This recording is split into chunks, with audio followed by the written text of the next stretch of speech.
Blog Talk Radio.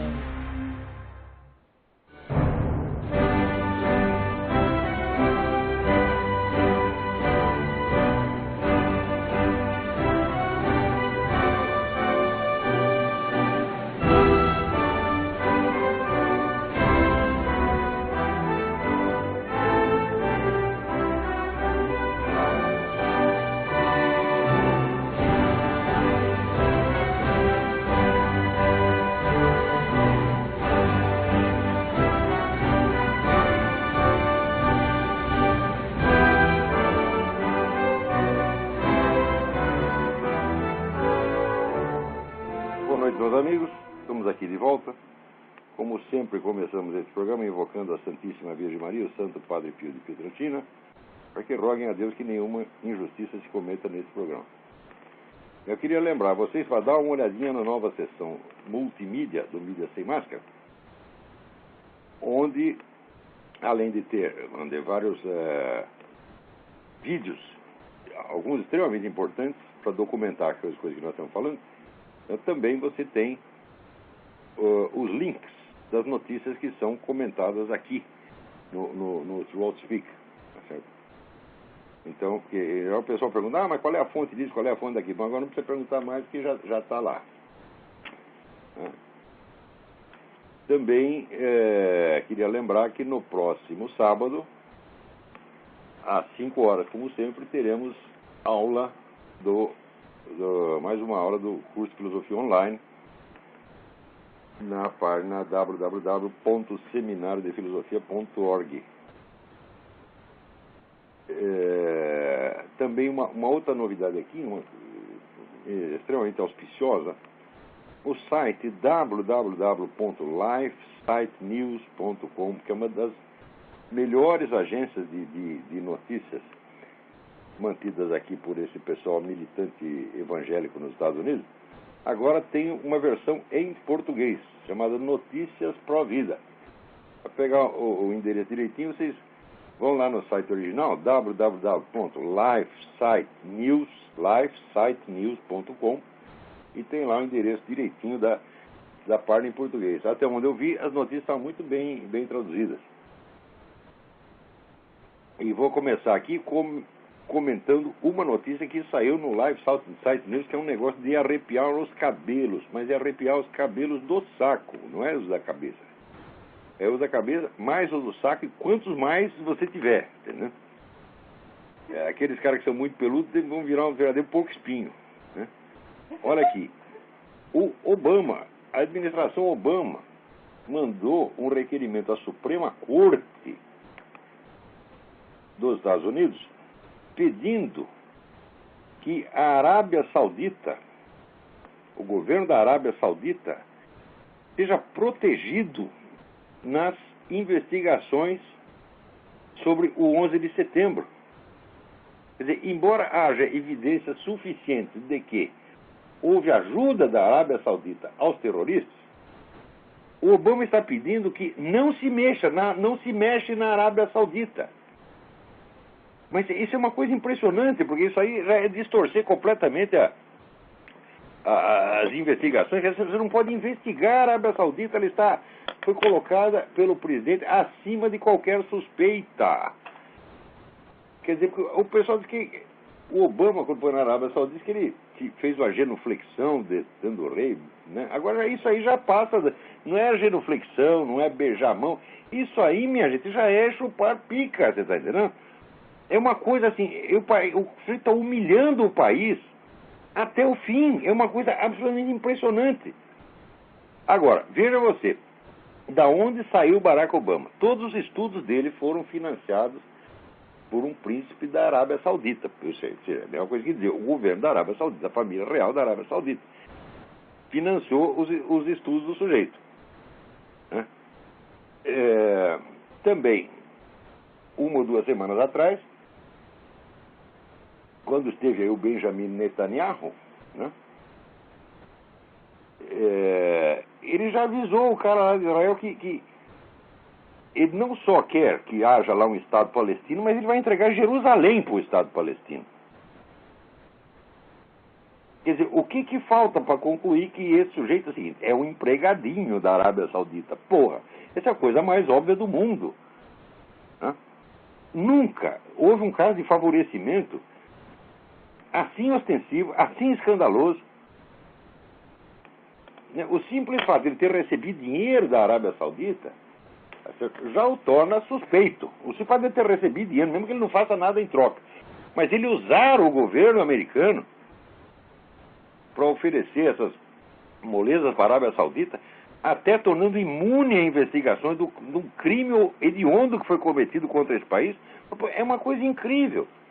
Quer dizer, é claro que, para mim já está, agora toda dúvida que eu pudesse ter a respeito já acabou. Quer dizer, o Obama foi colocado lá propositadamente para destruir isso aqui, porque a primeira coisa que ele fez lá foi diminuir o orçamento das Forças Armadas. Segundo, revelar lá os memorandos secretos da CIA, né, revelando como é que eles obtêm as informações dos prisioneiros. Bom, agora acabou, não vai obter mais. É um negócio impressionante. E agora vem essa, quer dizer, a Arábia Saudita não pode ser investigada. É um negócio impressionante, hein? Agora, por outro lado,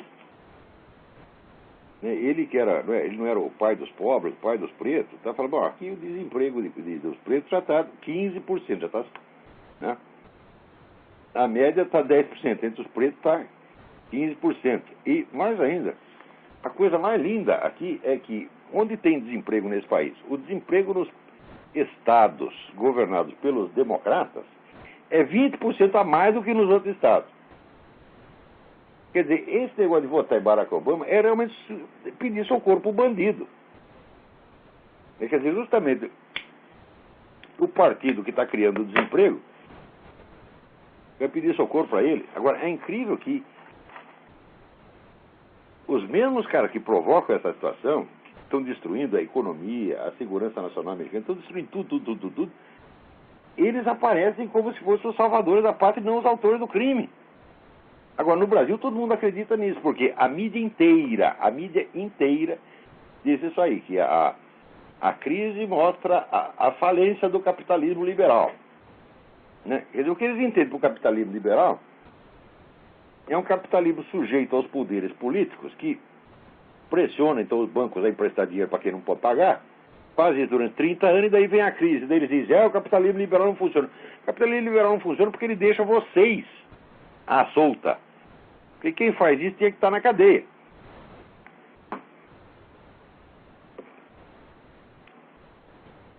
Né? Agora aqui tinha um cidadão aqui, que era o pastor protestante, que tinha criado aqui um museu da criação, um museu criacionista. Ele estava fazendo lá um belo trabalho na discussão com os evolucionistas. Bom, o cara que agora está sendo perseguido pelo fisco. Né? Já botaram o nego na cadeia. Quer dizer, usar o fisco como instrumento para perseguir os inconvenientes é um hábito no Brasil. No Brasil isso é institucional. Eles fazem um monte de leis que não dá para você cumprir, de modo que todo mundo fique fora da lei. O país inteiro está fora da lei. Então daí, de dentre os fora da lei, você escolhe quais são aqueles que você quer ferrar com eles. E põe eles na cadeia e você vai estar sempre certo. Eu acho que eu comentei aqui o negócio que houve a questão da certidão de nascimento do Barack Obama, mas vale a pena voltar a isso aqui. Olha, a Orly Tate, que é a advogada que entrou com um dos processos exigindo a divulgação da certidão de nascimento do Barack Obama, e que até agora aqui se revelou mais eficiente, a mulher está recebendo centenas de ameaças de morte por dia, incluindo ameaça assim, nós vamos queimar você viva. Né? Nesse teor. Ao mesmo tempo, onde as petições com que ela entra na Suprema Corte, as petições desaparecem. Tem algum escrivão lá, algum oficial de cartório lá que some com aquilo. Ela, para chegar ao conhecimento dos juízes da Corte Suprema, que havia esse processo, ela, sabe o que ela fez? ela foi em 2 conferências, uma do Scalia. O Scalia estava fazendo uma conferência ontem, ela foi lá e chegou direto do juiz e falou: ó, senhor juiz, está aqui, tem uma petição para papai, ele disse: eu não sabia de nada. Depois pegou o Roberts. O Roberts foi fazer a conferência lá na Casa do Chapéu. Ela foi atrás do sujeito, pegou ele na saída e falou: ó, aqui, senhor juiz, está aqui, tem uma petição. Ele também falou: não sabia de nada. Olha o que está acontecendo nesse país. Isso aqui está se brasilianizando muito rápido. Esse negócio de...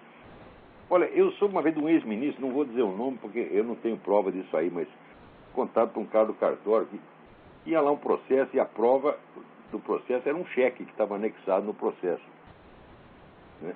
E o advogado, que depois virou ministro, né, foi surpreendido, assim, ele estava lendo o processo, só que ele era muito míope, então ele estava lendo com o nariz encostado, assim, no processo, e ele comeu o cheque, né? Então, isso aí é um procedimento brasileiro que agora está ficando moda aqui. Você come os documentos, né? Você come as provas, daí o processo, né, acaba. Por falar nisso, o que o Obama declarou que esse aqui é o mês gay nos Estados Unidos, né? Quer dizer, aqui agora, é mês gay, atenção, é mês gay no cu dos outros. Você está entendendo? Né? Isso aqui, entende, né? Também estão aí votando, eles vão votar a lei dos crimes de ódio. Agora, crime de ódio, isso aqui é um negócio seletivo, né? Se um sujeito que é muçulmano, comunista e tal, fala horrores de Jesus Cristo, Nossa Senhora, do Papa, tudo quanto é católico, não tem problema, né? Agora, se você diz assim, por exemplo, o Islã não é uma religião revelada, você vai pra cadeia, meu filho, porque isso aí é crime de ódio, né? Então, tudo isso aí, vamos dizer, e a bandeira que eles levantam é aquele tal do Matthew Shepard, né? Que é um cara homossexual que foi assaltado e assassinado por pessoas que não tinha nada a ver, não foi um crime de ódio de maneira alguma, eles mataram o sujeito para assaltar. Eles estão lá pouco se lixando se o sujeito é gay ou não é. Então inventaram a história que foi um crime de ódio.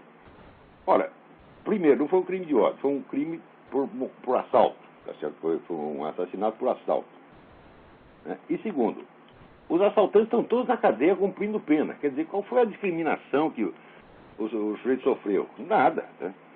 Então, vamos dizer, o Código Penal que pune, né, já atos de violência, até pune a calúnia, a difamação, não basta. Tem que ter uma lei específica para criar um grupo privilegiado. As pessoas que inventam isso sabem perfeitamente que isso só vai criar problemas, só vai criar confusão. Mas isso é feito. Não é para proteger esse grupo, é para criar confusão mesmo. Isso é para corroer o edifício jurídico. Eu estou explicando isso faz tempo. Agora, acontece que as pessoas que são contra, né, por exemplo, elas são contra o abortismo, são contra o casamento gay, são contra essa legislação anti-homofóbica, essa coisa. Eles combatem um por um e ficam discutindo, quer dizer, a matéria dessas propostas. Então, não é para discutir isso, é para discutir a proposta revolucionária geral que está por trás disso. Quer dizer, não adianta você ter resistência pontual contra uma estratégia que é geral e abrangente, meu Deus do céu. Quer dizer, uma estratégia que, partindo de 2 ou 3 fórmulas simples, que são aquelas famosas 3 inversões que eu falei para vocês, que constituem a mentalidade revolucionária. Quem quiser saber mais, tem lá uma explicaçãozinha no seminário de filosofia, né? Partindo dessas 3 fórmulas, você cria uma infinidade, tá certo? de focos de confusão. Mas uma infinidade mesmo, porque é só você repetir a fórmula. As 3 são, como eu dizer, a inversão do tempo. Quer dizer, você explica o que aconteceu antes pelo que supostamente virá a acontecer depois. É claro que isso é loucura, isso é coisa de esquizofrenia. Né? A inversão de sujeito e objeto e a inversão da responsabilidade moral. E a partir dessas 3 fórmulas, bicho, dá para você acusar todo mundo de tudo. Todos ficarão culpados, exceto os acusadores.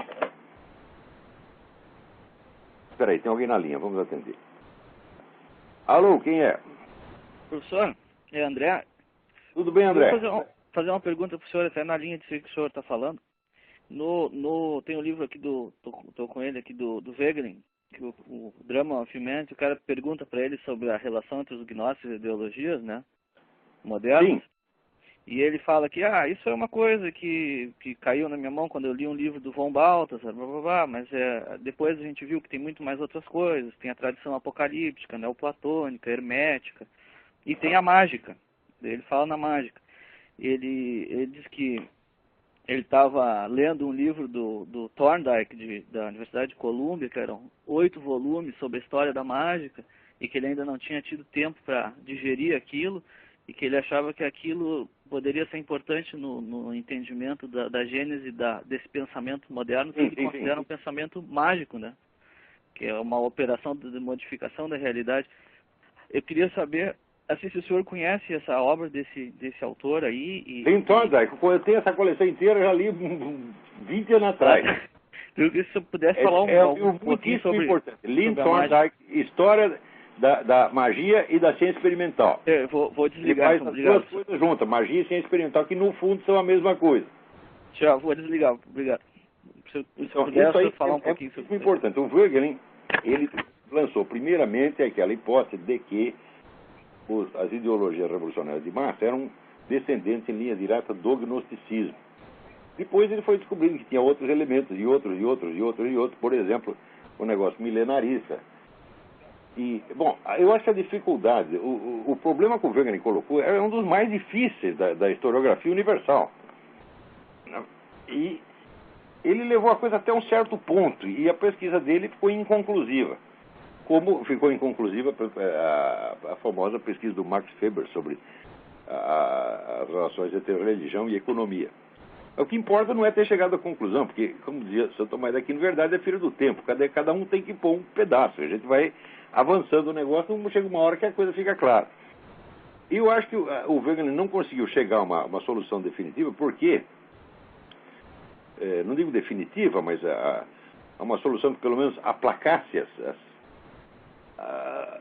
as perguntas, né, e objeções possíveis, porque ele se ateve ao conteúdo dessas ideologias. E eu acho que encontrar uma unidade do movimento revolucionário do ponto de vista de conteúdo é impossível. Daí essa minha pesquisa, Mentalidade Revolucionária, da qual já publiquei vários extratos, onde eu me atenho ao aspecto formal. Quer dizer, você reduz todo o discurso dos fulanos às suas premissas fundamentais. Não premissas de conteúdo, mas premissas formais, aqueles elementos que estruturam a lógica do discurso deles. E aí você encontra a unidade. Na hora que você encontra a unidade, você percebe que este conjunto de inversões, ele foi sendo formado aos poucos por agregação de elementos de várias proveniências. Por exemplo, a inversão do tempo já estava dada nas doutrinas milenaristas desde o tempo do Antigo Testamento. Onde você está falando de um milenarismo, o que é um milenarismo?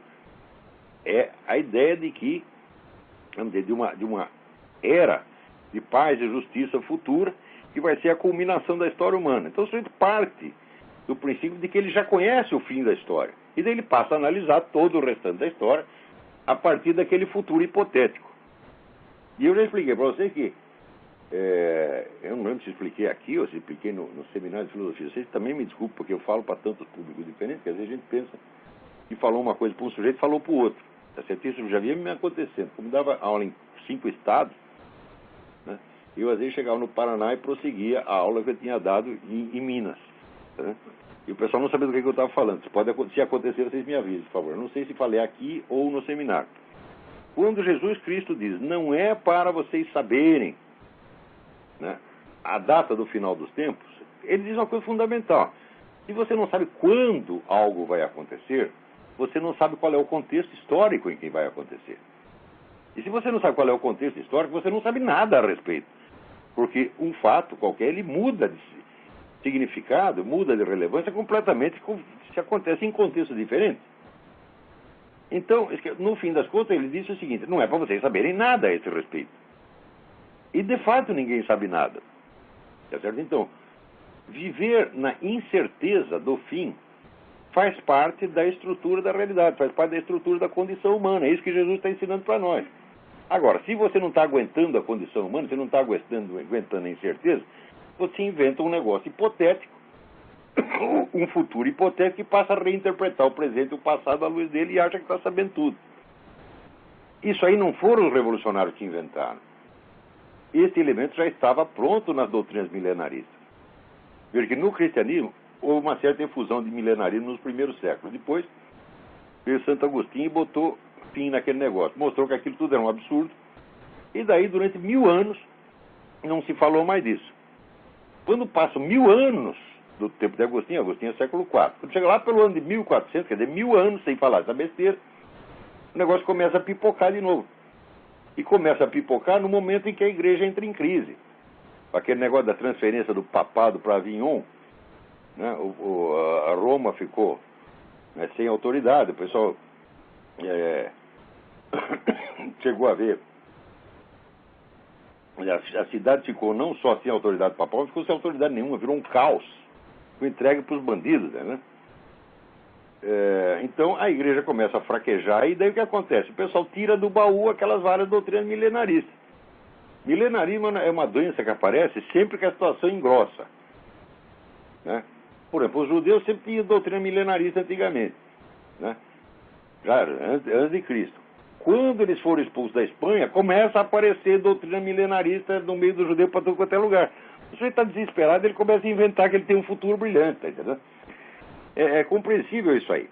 Mas o milenarismo em si não é revolucionário, mas ele traz um dos elementos formais da mentalidade revolucionária, que é a inversão do tempo. E outras correntes vão trazendo outros elementos. Alguns elementos... Eu me atei à minha pesquisa, eu esqueci um negócio que chama ideologia. Eu não quero saber de ideologia, né?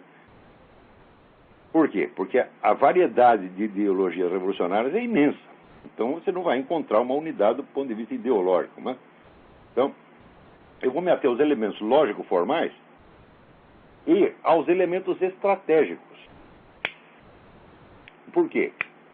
Embora você tenha ideologias diferentes, não existem muitas maneiras diferentes de você empreender uma revolução. Porque o que é uma revolução? A revolução, eu defini formalmente revolução como uma promessa de futuro abrangente, quer dizer, para toda uma sociedade ou para toda a humanidade, a ser realizada mediante a concentração do poder. Tá certo? Então, para fazer isso, não existem tantas estratégias assim. Então, o que é importante não são os elementos ideológicos, não é o conteúdo das promessas. São os elementos lógico-formais e os elementos estratégicos. Então, os elementos lógico-formais foram sendo dados por diferentes proveniências.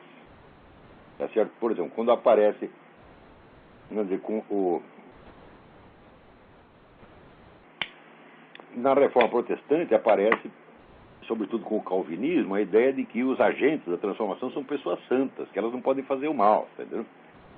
Foi Calvino que disse isso, não, mas houve revolucionários na época que, de maneira explícita ou implícita, passavam essa ideia para as pessoas. Se você está do nosso lado, se você está lutando pelo advento do reino do Cristo, tudo que você fizer é bom. Então, já é a inversão da responsabilidade moral. Quer dizer, se eu matei você, a culpa é sua, porque tu é um pecador e eu sou um santo. Esse é o segundo elemento que vai se incorporando, não só dessa fonte, muitas outras, né? E assim, quando chega por volta do século XVIII, esses vários elementos, vamos dizer, eles se aglutinaram e formaram um conjunto.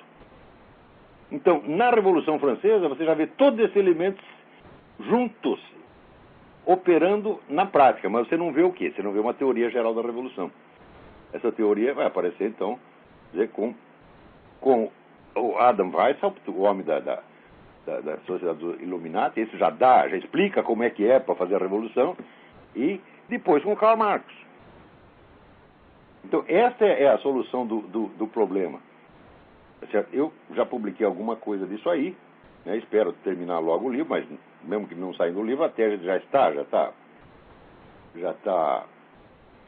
publicado em artigos de jornal, em aulas que eu gravei, etc. E tem até em Portugal, né? Lá na Universidade Católica de Lisboa, a minha teoria da mentalidade revolucionária já é objeto de uma tese universitária do Bruno Garchagen,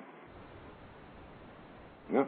Que é, vamos dizer, aí no nosso universo bloguístico, uma das pessoas mais inteligentes e talentosas. Quer dizer, eu fico muito feliz de que uma pessoa desse, de que esse assunto esteja estudado por uma pessoa dessa capacidade como o Bruno Garchagen, né?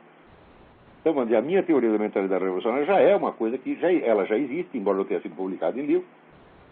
Ela foi publicada por outras maneiras. E ela é, vamos dizer, a etapa seguinte da pesquisa do Wegelin. Eu estou pretendendo, vamos dizer, partindo do que o Wegelin levou a coisa até um certo ponto, falou, bom, e agora, qual é a pergunta que sobrou? A pergunta que sobrou é a seguinte: o Wegelin não conseguia saber qual é exatamente o papel desses vários elementos.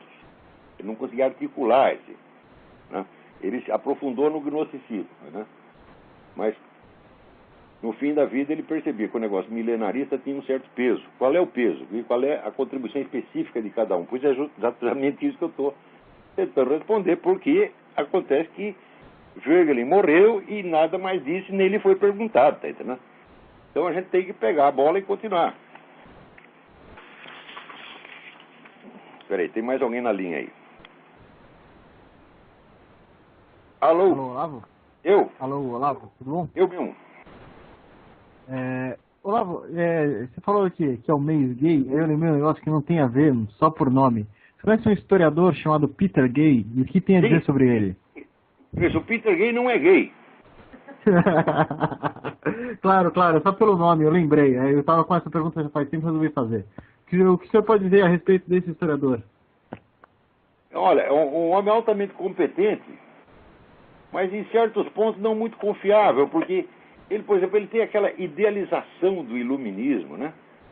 Porque sempre que o sujeito pega uma coisa e decide ver só pelo lado bom ou só pelo lado mal, bom, ele pode acumular, né? Por exemplo, se eu quero provar que eu sou um santo, né? Eu pego tudo que eu fiz de bom na vida e vou contando. Quando chega ali pela página 30, você fala, pô, Olavo é um santo mesmo. Só abstrair as cagadas que eu fiz, abstrair meus pecados, eu fico parecendo santo. E agora, aquela acumulação de fatos, ela é verdadeira em si. Não é isso? Então, aí, agora, aqui vamos contar a parte, pô, tal dia lá o Olavo tocou punheta, tal dia ele mexeu com a mulher do vizinho, tal dia ele tomou poro, ficou bêbado, caiu da rua. Se conta essa outra parte, acabou a imagem da minha santidade, entendeu? Então, o Peter Gay, ele idealiza um pouco. Eu só li um livro dele, que é esses 2 livros sobre o iluminismo, né? E eu acho aquilo muito exagerado. Por quê? Existem estudos hoje maravilhosos sobre o lado obscuro e irracional do iluminismo. O iluminismo foi a época que mais proliferou bruxaria, feitiçaria, ocultismo, e ele esquece tudo isso, porra. E pensa que aquele negócio que foi, né, a era da razão, sabe? O que era da razão? Nada. Quando o Goya fez aquele quadro, que dizia, El sueño de la razón produce monstruos, aquele quadro era a imagem do iluminismo. Quer dizer, os camaradas, mesmo pessoas que adoram o iluminismo, mesmo a contragosto, estão começando a estudar essa coisa. Hoje você fica horrorizado. Aquela racionalidade era uma casquinha para encobrir ocultismo e bruxaria do mais brabo, do mais podre, do mais estúpido que pode haver. Eu dei uma olhada num livro dele que me pareceu muito bom, chama Modernismo, né? Modernism em inglês. Não sei se o senhor conhece esse livro específico. Esse eu não estou falando, só li o livro dele sobre o iluminismo. Mas assim, eu dei uma olhada por alto, né? 10 anos atrás, eu tenho a imagem que eu guardo do livro é meio esquemática, tá, né? Então, mas eu dei uma folhada, assim, por alto, né? Aquela leitura superficial que o Adler fala, mas ele me pareceu até, nessa leitura superficial, ponderado a respeito do iluminismo, né? Mas pode ser que ele tenha mudado, não sei. Claro, pô, todo mundo evolui, todo mundo aprende. Agora, o Peter Gay sempre diz o seguinte: eu sou um cara da esquerda. Isso aí é um problema. Quer dizer, eu não posso dizer que eu sou um cara da direita, porque no Brasil não tem direita nenhuma. Eu sou uma aberração no Brasil, né? Eu não sou o líder de um movimento, não sou um adepto do movimento, não sou ideólogo do partido, né? Eu, como diz, eu sou apenas eu mesmo, né? Foi o máximo que eu consegui ser até hoje foi eu mesmo. Não consegui nada melhor que isso. Tá certo? Agora, o Peter Gay não, é um cara que está dentro de um movimento, né? E quando o cara está dentro de um movimento, aí é um pepino, tá entendendo? Que sempre vai puxar a brasa para a sardinha. Né? E eu acho que para procurar a verdade do aqui do ex, tá entendendo? Não esconder nada. Nada. Quer dizer, também você não pode contar tudo, porque senão você se desorienta. Quer dizer, mas quando você seleciona os fatos, você tem que selecionar de modo a montar um problema primeiro. Tá certo? O Benedetto Croce já falava contra um negócio que dizia a historiografia sem problema historiográfico. Quer dizer, se não tem problema, não tem história, meu filho, porque a vida humana é problema. A vida humana é só pepino, é só encrenca. Tá, né? Então, tem que montar as coisas sob a forma de problemas, de enigmas, de contradições, e daí você resolver. Entendeu? Não é contar tudo linearmente, como se fosse tudo bonitinho ou tudo feio. Geralmente, quando é a sua história, é tudo bonitinho. Quando é do inimigo, é tudo feio. Fala, bom, então não tem problema. Está tudo resolvido. Cada um lê os livros da sua corriola e fica todo mundo satisfeito.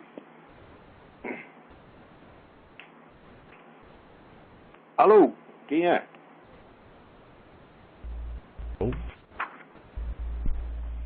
Alô, me ouve? Alô? Fale alto. Grite. Me ouve?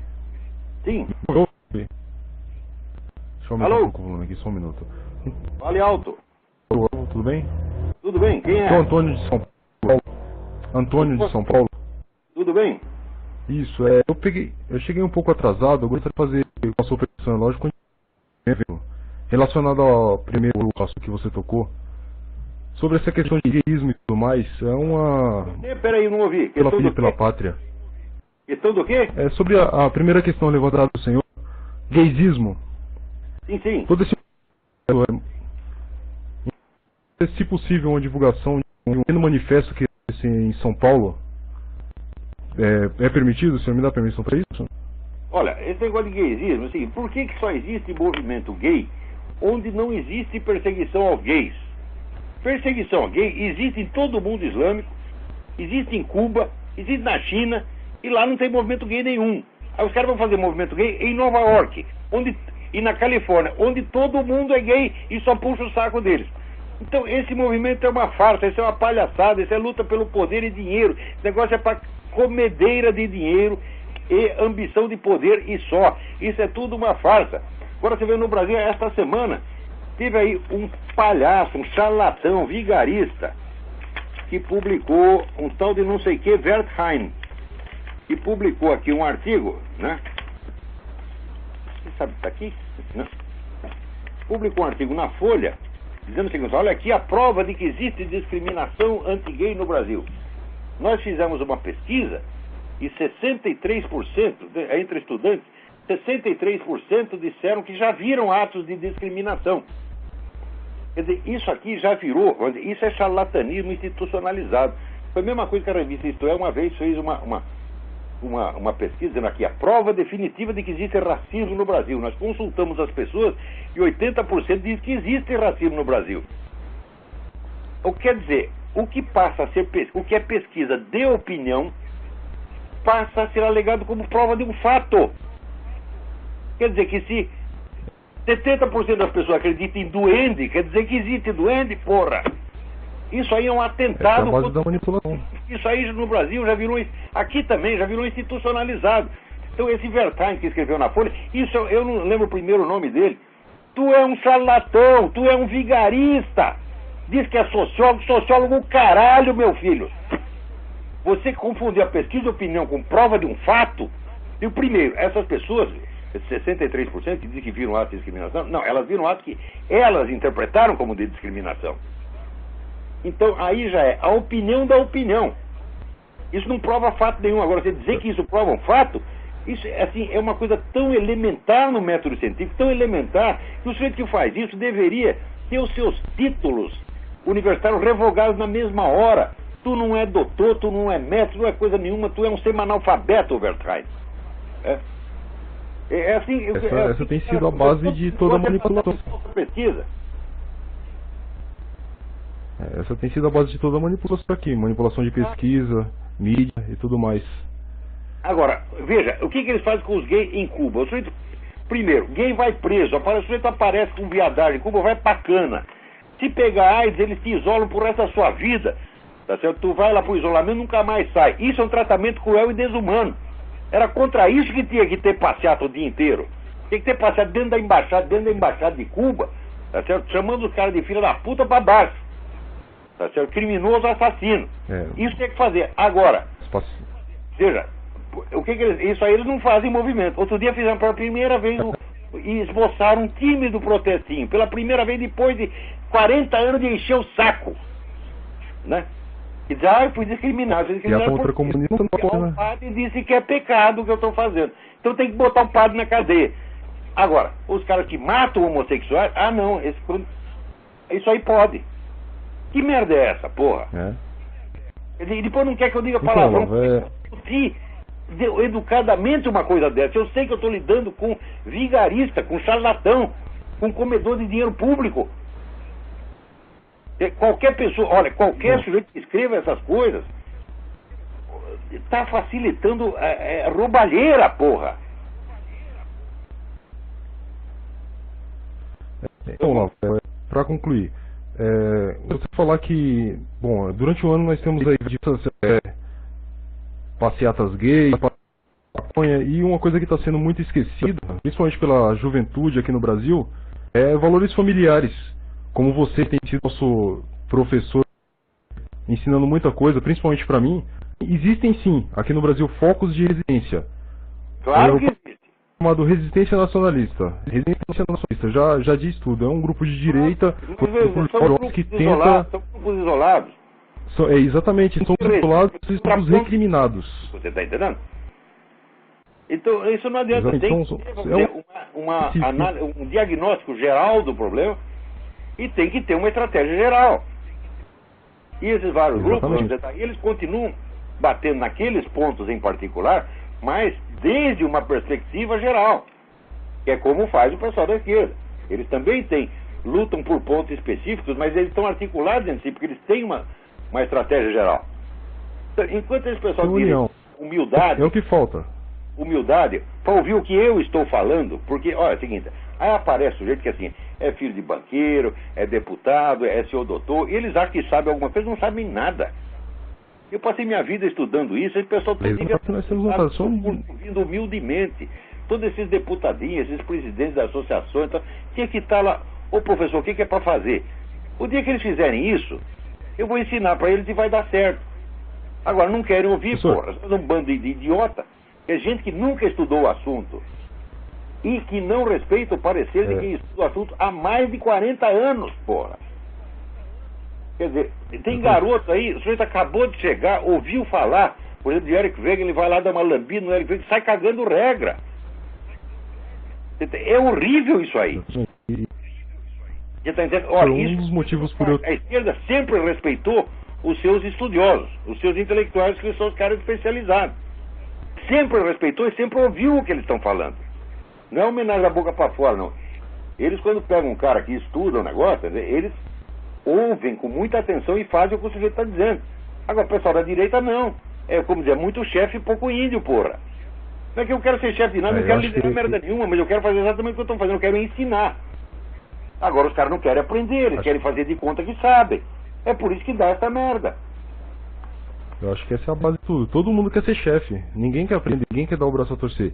Então, formar líder, é exatamente esse. Eu nunca vou ser líder de merda nenhuma, mas eu quero fazer o meu trabalho e eu estou capacitado para fazer o meu trabalho. E pior, no Brasil eu sou o único. Eu sou o único, porque eu nunca parei de estudar essa coisa. São 40 anos de estudo. Eu sei o que eu estou falando. E esse pessoal não sabe. Peraí, tem mais dois aí na linha para falar. Dois na fila. Obrigadão pela sua contribuição aí. Exatamente, pedimos exatamente isso ao senhor. Continue com o seu trabalho, que tem feito diferença para pessoas aqui, como nós. Obrigadão. Tem feito muita diferença na nossa vida, tem iluminado muitos caminhos. E dessa geração dos meus alunos, sobre o pessoal que está fazendo o curso do Seminário de Filosofia, que estão fazendo a única coisa que vai dar certo nesse país. É a formação de uma nova geração de intelectuais sérios. Isso é a única coisa que tem futuro. Os movimentos políticos não têm futuro. Nada no Brasil tem futuro. Só tem futuro preparar uma geração de intelectuais. O pessoal que quer aí sair fazendo coisa agora, vamos fazer uma revista de cultura, vamos fazer um partido político, vamos fazer uma ONG, tudo perdendo seu tempo, meu filho. Não é assim que se faz. Eu sei que não é assim que se faz, por quê? Você acha que o primeiro sujeito que leu Antônio Gramsci disse, vamos fazer um partido político, vamos fazer... Não, senhor. Vamos nos reunir e estudar isso durante 20 ou 30 anos. E meditar aquilo profundamente. É assim que fizeram e por isso que deu certo. Então, eu te digo, de todas as iniciativas que tem no Brasil, é tudo punheta, você está entendendo? Exceto uma coisa, que chama Seminário de Filosofia, que eu fiz por causa disso mesmo. Não é que eu estou puxando a brasa para minha sardinha. Não, é o contrário. Eu puxei a sardinha para minha brasa, tá entendendo? Quer dizer, eu fiz o Seminário de Filosofia porque eu sei o que é para fazer. E esse pessoal não sabe. Então, vamos lá. Por enquanto, o que é para fazer? Nós temos que preparar uma geração de intelectuais. Dessa grande geração de intelectuais sairá uma geração de líderes políticos. Mas isso é para daqui 20 ou 30 anos. Eu digo, e quanto tempo você acha que a esquerda brasileira levou para chegar ao poder? Levou 40.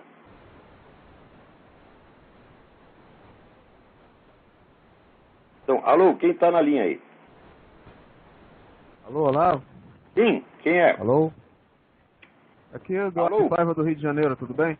Quem é? Como é? Alô? Não ouvi seu nome.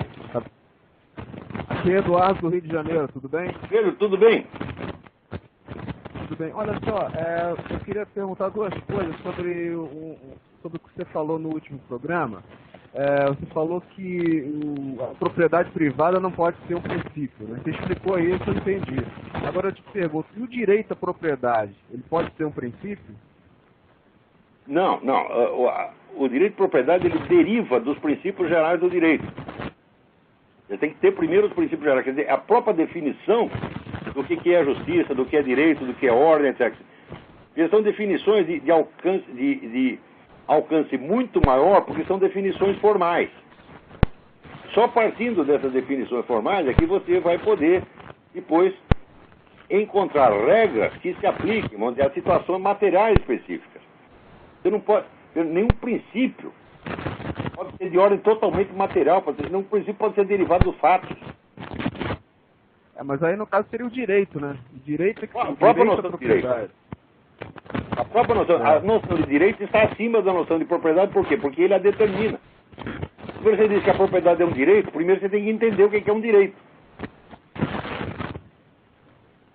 E os princípios morais, como é que se encaixam? Mesmíssima coisa. Veja, se você pegar os 10 mandamentos, eles são uma ilustração do que eu estou falando. Quando Deus diz o seguinte, amar a Deus sobre todas as coisas. Bom, você não sabe exatamente o que é Deus. Você não o conhece materialmente. Mas você sabe o quê? Você sabe que Ele é infinito, onipotente, onipresente, onissapiente, que Ele é o melhor dos melhores. Então, o que você tem que fazer para amar a Deus sobre todas as coisas? Você tem que amar o melhor. O melhor. Em todas as situações, você não sabe ainda materialmente qual é o melhor, mas dada uma coisa boa, você sempre sabe que pode existir outra melhor. Essa melhor que você tem que amar. Então, esse é um princípio formal. Não há contradição nesse princípio. Em todas as situações, escolher sempre o melhor. O melhor, o melhor, o melhor. Não é o bom, é o melhor. Está entendendo? No segundo mandamento, quando diz, amar teu próximo como a ti mesmo. Você está entendendo? É uma relação de proporção, é uma equação. Não é uma coisa material específica, está entendendo? Então, isso são princípios formais e por isso mesmo tem aplicabilidade universal.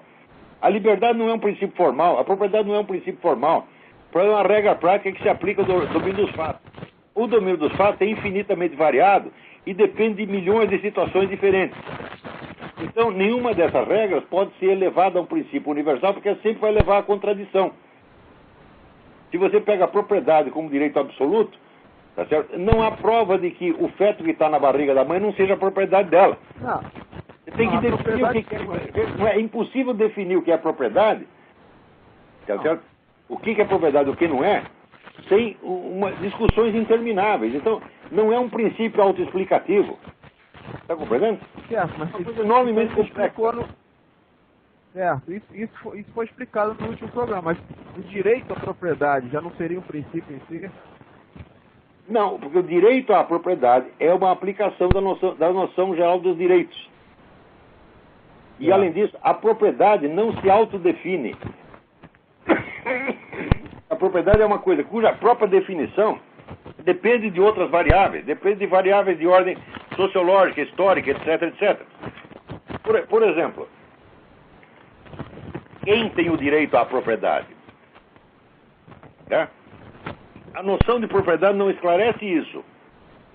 Mais ainda, não só quem tem o direito à propriedade, mas o que pode ser propriedade?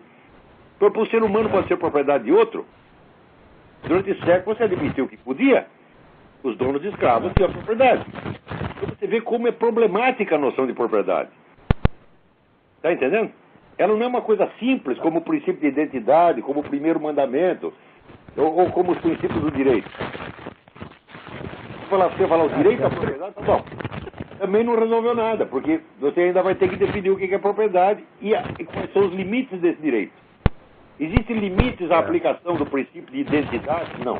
Existem limites à aplicação do primeiro mandamento? Não. Existem limites à aplicação do segundo mandamento? Não. Porque jamais levam a contradições. Agora, existem limites ao direito de propriedade? Sim. Porque o direito de propriedade é relativo a outros tantos direitos. Isso é a prova de que ele não é um princípio. Ele é uma regra entre outras regras. E tem que, vamos dizer, a aplicação de uma depende da aplicação da outra. Agora, a aplicação do princípio de identidade A igual a não depende de nada. A aplicação do primeiro mandamento não depende de nada. Então, isso que eu estou explicando. O pessoal não sabe distinguir o que é um princípio do que é uma regra prática. Tá bom, Olavo. Obrigado aí, vou deixar espaço para os outros. Olha, que todos, vamos dizer, estudantes, pessoas, o cidadão comum ou estudante tenha dúvida quanto a isso, não entenda isso, fala, tá certo, José. Agora, os profissionais terão obrigação de saber e não sabem. É uma vergonha, pô. Professor de filosofia que nunca ouviu falar disso. Essa é uma vergonha, pô. Esses caras têm que ser demitidos, tem que levar um pontapé no meio do cu. Olha, vai ser varredor de rua, vai ser fretista de posto de gasolina, vai plantar batata, que nem fez o homem da SBPC, o Enio Candotti. Enio Candotti discutiu comigo, desistiu de discutir, foi literalmente plantar batata, que é uma coisa que ele sabe fazer. Tá bom, Olavo, obrigado, hein? Obrigado eu. Tchau. Tem mais gente aí na linha? Alô?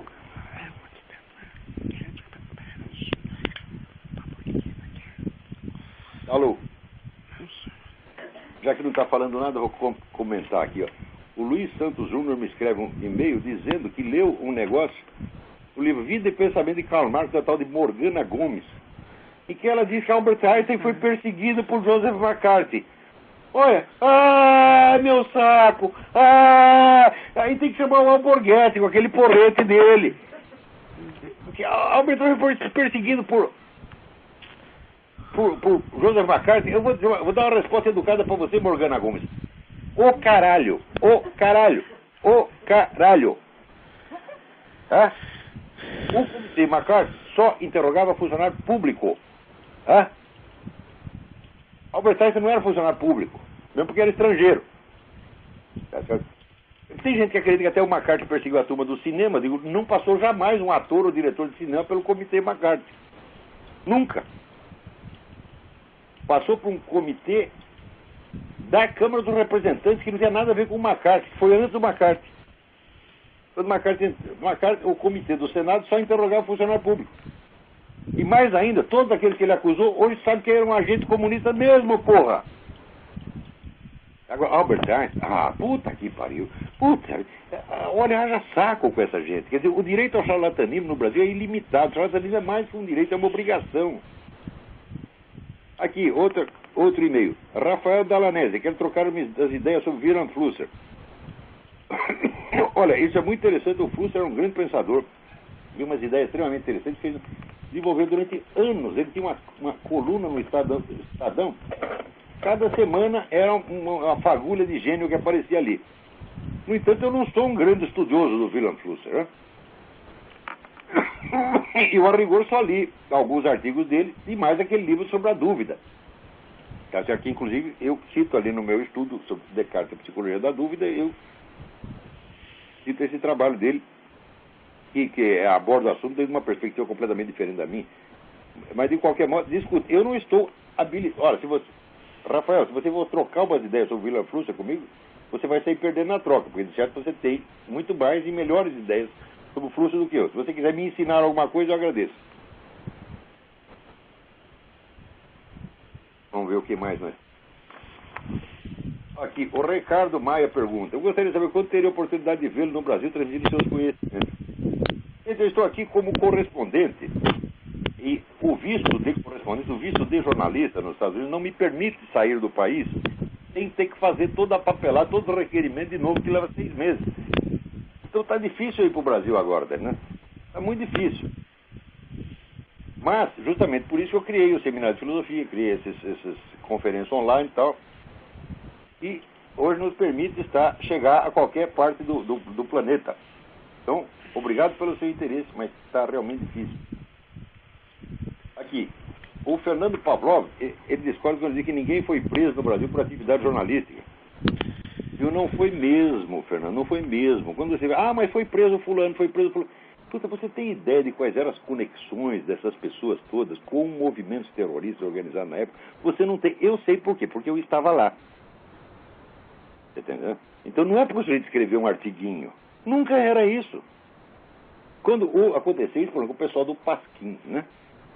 Então, mas assim, eles prendiam o pessoal do Pasquim durante 24 horas, depois soltavam. Soltava, o pessoal ainda ia pedir dinheiro para o governo e recebia. Ou o Enio Silveira, mesma coisa, prendia o Enio Silveira. O Enio Silveira de 6 em 6 meses era preso. Cada 2 dias na cadeia soltava, ele ia lá no general Golbery e dá um dinheiro aí. O Golbery enche ele de dinheiro. Né?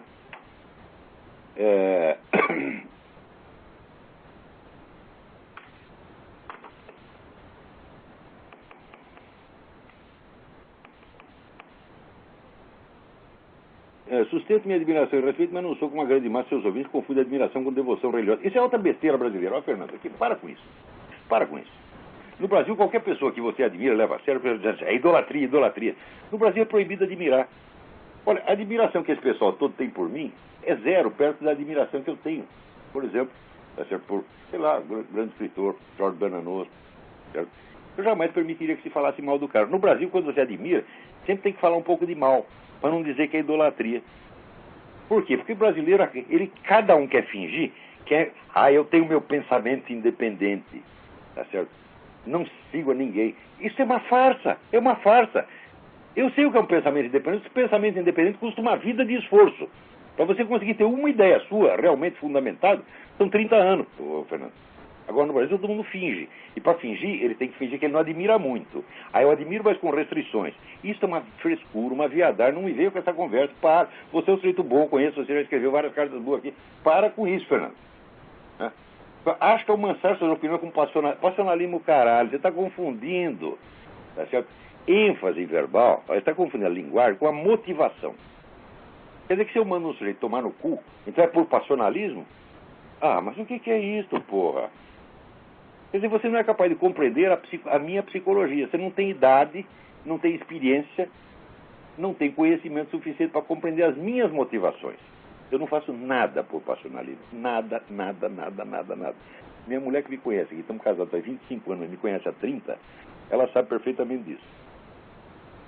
Olha, eu uso esses palavrões porque são necessários no contexto brasileiro. Para quê? Para demolir justamente essa linguagem polida, que é uma camisa de força que prende as pessoas e obriga-as a respeitar o que não merece respeito.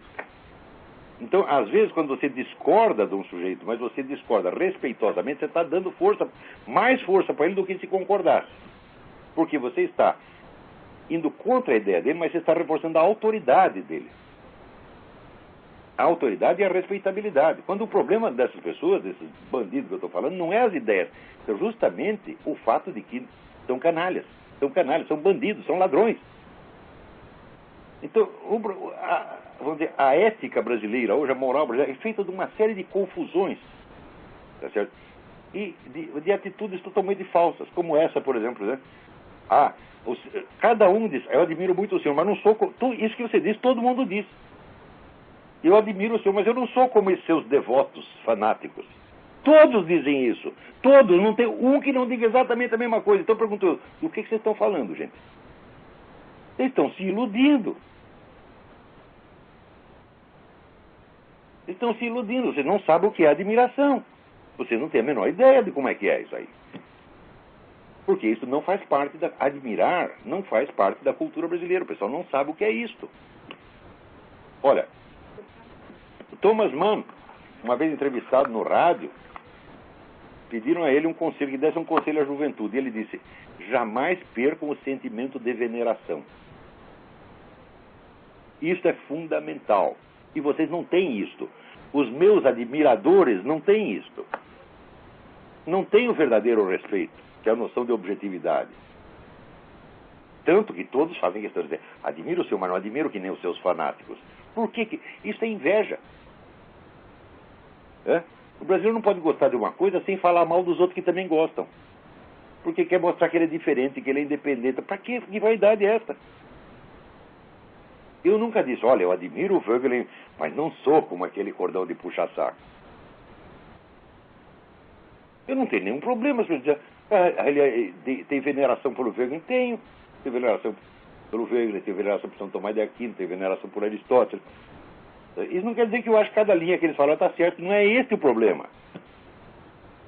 É primeiro que o pessoal também confunde a admiração com a concordância. Tá certo? E mais ainda, o pior é achar que a gente está em busca de admiração. Eu não quero admiradores, eu quero estudantes, meu saco.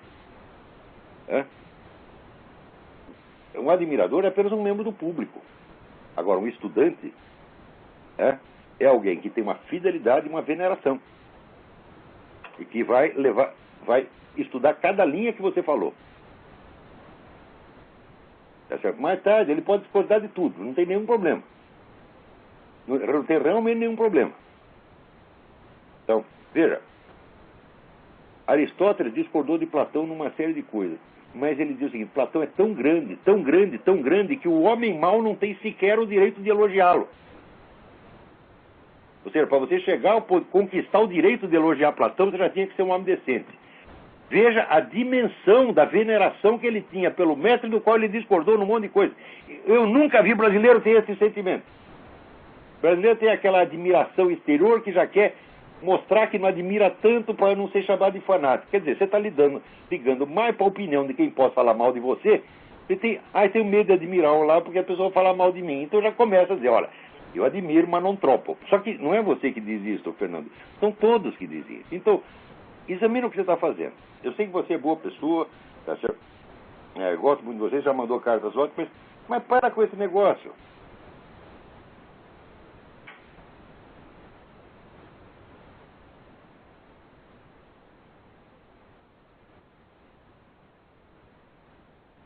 Outra coisa, Fernando, segundo eu falo esse negócio dos jornalistas brasileiros, e coisas que aconteceram há 40 anos. Olha, há 40 anos eu estava na mídia brasileira, todos os dias. E eu sei todas as conexões de todas essas pessoas. Porque eu não só estava na mídia, mas eu estava no movimento clandestino. E você não sabe. Então, quando um sujeito desse era preso, imediatamente a mídia fazia questão de mostrar que ele tinha sido preso como, foi um atentado contra a liberdade de imprensa. Na quase totalidade dos casos não foi. E eu sei porque eu estava lá e você não sabe. Eu era um jornalista, na época dos acontecimentos, era um jornalista e era um militante da esquerda. Eu sei o que aconteceu. Por exemplo, você cita os nomes aqui, eu não vou citar nomes, mas desses camaradas que você cita, eu sei os que contribuíam para a organização do Carlos Marighella, davam dinheiro. Então, você não está preso porque é jornalista. Está preso porque está ligado ao movimento clandestino, meu filho. Não há nenhuma exceção. Nenhuma. Presta atenção.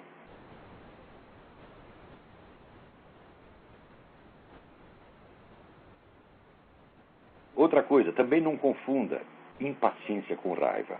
Eu estou com 62 anos, eu ouço as mesmas perguntas, as mesmas tolices há 40 anos. Eu tenho o direito de estar com o saco cheio. Não precisa ser um cara passional para isso, porra. Se eu te fizer a mesma pergunta 5 vezes, na quinta, na sexta, você me manda tomar no cu. É aquele negócio do Confúcio, né? Que botaram né?